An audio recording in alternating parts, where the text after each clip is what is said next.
ತರುವಾಯ ಸಹೋದರ ಜನರು ಅವರ ಹೆಂಡತಿಯರು ತಮ್ಮ ಬಂಧುಗಳಾದ ಯಹೂದ್ಯರಿಗೆ ವಿರುದ್ಧವಾಗಿ ಬಹಳ ಬಿಟ್ಟ ತೊಡಗಿದರು. ಕೆಲವರು, ನಾವು ನಮ್ಮ ಗಂಡು ಹೆಣ್ಣು ಮಕ್ಕಳು ಬಹುಮಂದಿ ಇದ್ದೇವೆ, ನಮ್ಮ ಜೀವನ ಕಾಳು ಕಡ್ಡಿಗಳನ್ನು ಹೇಗಾದರೂ ಸಂಪಾದಿಸಿಕೊಳ್ಳೋಣ.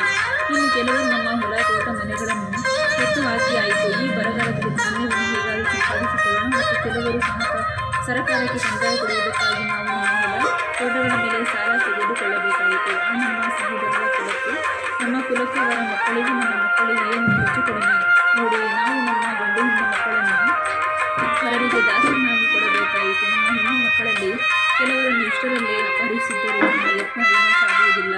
ನಮ್ಮ ಹೊಲ ತೋಟಗಳು ಪರಾಧೀನವಾದವು ಎಂದು ಗುಣಗುಟ್ಟಿದರು. ಅವರ ಬೊಂಬೆಯನ್ನು ಮಾತುಗಳನ್ನು ಕೇಳಿದಾಗ ನನಗೆ ಬಹು ಸಿಟ್ಟಾಯಿತು. ನಾನು ಆಲೋಚಿಸಿಕೊಂಡು ಶ್ರೀಮಂತರಿಗೂ ಅಧಿಕಾರಿಗಳಿಗೂ, ನೀವು ನಿಮ್ಮ ಸಹೋದರರಿಂದ ಬಡ್ಡಿ ತೆಗೆದುಕೊಳ್ಳುವುದೆಂದಿರಾ ಎಂದು ಹೇಳಿ ಅವರೊಡನೆ ಬಹಳವಾಗಿ ಹೆಣಗಾಡಿ ಅವರಿಗೆ ವಿರುದ್ಧವಾಗಿ ಮಹಾಸಭೆಯನ್ನು ಕೂಡಿಸಿ, ನಾವು ನಮ್ಮಿಂದ ಆಗುವಷ್ಟು ಮಟ್ಟಿಗೆ ನಮ್ಮ ಸಹೋದರರಾದ ಯಹೂದ್ಯರಲ್ಲಿ ಜನರಿಗೆ ಮಾರಲ್ಪಟ್ಟವರನ್ನು ಹಣಕೊಟ್ಟು ಬಿಡಿಸುತ್ತೇವೆ. ಈಗ ನೀವು ನಮ್ಮ ಸಹೋದರರನ್ನು ಮಾರಿಬಿಡುತ್ತೀರಿ, ಆಮೇಲೆ ಅವರನ್ನು ನಾವು ಕೊಂಡುಕೊಳ್ಳಬೇಕು ಅನ್ನಲು ಅವರು ಉತ್ತರ ಕೊಡದೆ ಸುಮ್ಮನಿದ್ದರು. ಆಮೇಲೆ ನಾನು ಅವರಿಗೆ, ನೀವು ಮಾಡಿದ್ದು ಒಳ್ಳೆಯದಲ್ಲ. ನಾವು ನಮ್ಮ ವಿರೋಧಿಗಳಾಗಿರುವ ಅನ್ಯಜನರ ಮುಂದೆ ಗುರಿಯಾಡುವಂತೆ ದೇವರಲ್ಲಿ ಭಯಭಕ್ತಿಯುಳ್ಳವರಾಗಿ ನಡೆದುಕೊಳ್ಳಬೇಕಾಗಿದೆ.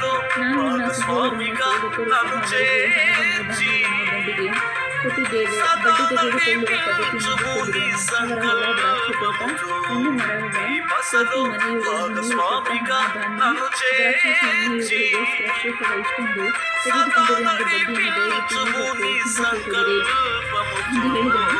ಅವರು ಹಿಂದಕ್ಕೆ ಕೊಡುತ್ತೇವೆ, ಅವರಿಂದ ಏನು ಕೇಳುವುದಿಲ್ಲ, ನೀನು ಹೇಳಿದಂತೆ ಮಾಡುತ್ತೇವೆ ಎಂದು ಉತ್ತರ ಕೊಟ್ಟರು. ಆಗ ನಾನು ಯಾಜಕರನ್ನು ಕರೆಸಿ, ಮಾತಿನಿಂದ ನಡೆಯುವುದರಾಗಿರುವುದರಿಂದ ಪ್ರಮಾಣ ಮಾಡಿಸೋಣ, ಇದಲ್ಲದೆ ನಿನ್ನ ಉರುಳನ್ನು ಜಾಡಿಸುವವರಿಗೆ ಈಗ ಕೊಟ್ಟ ಮಾತನ್ನು ಕೈಕೊಳ್ಳದ ಪ್ರತಿಯೊಬ್ಬನನ್ನು ದೇವರು ನನ್ನ ಮನೆಯಿಂದಲೂ ಶ್ವಾಸದಿಂದಲೂ ಈ ಪ್ರಕಾರವೇ ಜಾಡಿಸಿ ಬಿಡಲಿ, ಅದನ್ನು ಉರುಳಿನಂತೆಯೇ ಜಾಡಿಸಲ್ಪಟ್ಟು ಬರಿದಾದ